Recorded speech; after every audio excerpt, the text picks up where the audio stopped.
ഇന്ന് വളരെ ടേസ്റ്റി ആയിട്ടുള്ള ഒരു ദം പൊറോട്ട ഉണ്ടാക്കാം.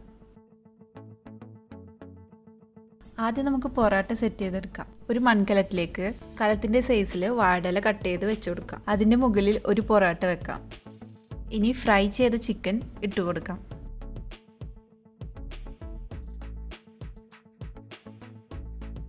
അതിൻ്റെ മുകളിൽ ഒരു പൊറോട്ട വെച്ച് കൊടുക്കാം.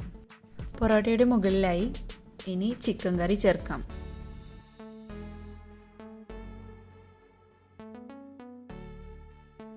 നിങ്ങൾക്ക് വേണമെങ്കിൽ ഇത് ബീഫിലും ചെയ്തെടുക്കാവുന്നതാണ്.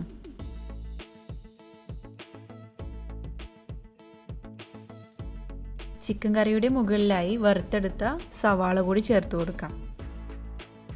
അതിൻ്റെ മുകളിലായി കുറച്ച് സവാള ഇതുപോലെ അരിഞ്ഞത്, 2-3 പച്ചമുളക്, ആവശ്യത്തിന് മല്ലിയിലയും പുതിനയിലയും ചേർത്ത് കൊടുക്കാം.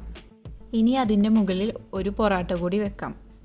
നിങ്ങൾക്ക് വേണമെങ്കിൽ ഈ പൊറോട്ട ഗ്രേവിയിൽ മുക്കിയും വെച്ച് കൊടുക്കാവുന്നതാണ്. അതിനുശേഷം ഒരു വാഴയില കൊണ്ട് കവർ ചെയ്ത് വെക്കാം. ഇനി കുറച്ച് വലിപ്പമുള്ള ഒരു വാഴയില വെച്ച് കലം കവർ ചെയ്തെടുക്കാം. ഞാനിവിടെ നൂല് കൊണ്ടാണ് വാഴയില കെട്ടിയെടുക്കുന്നത്. ഇനി ഒരു ലോ ഫ്ലെയിമിൽ വെച്ച് 15 മിനിറ്റ് വരെ ദം ചെയ്തെടുക്കാം. നമ്മുടെ ദം പൊറോട്ട ഇപ്പോൾ റെഡി ആയിട്ടുണ്ട്. ഇനി നമുക്കിത് തുറന്നു നോക്കാം.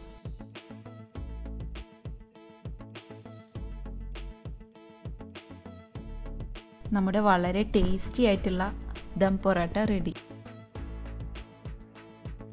പൊറോട്ട ഒക്കെ നന്നായി സോഫ്റ്റ് ആയിട്ട് തന്നെ കിട്ടിയിട്ടുണ്ട്. ഇത് ചൂടോട് കൂടി തന്നെ സെർവ് ചെയ്യാം.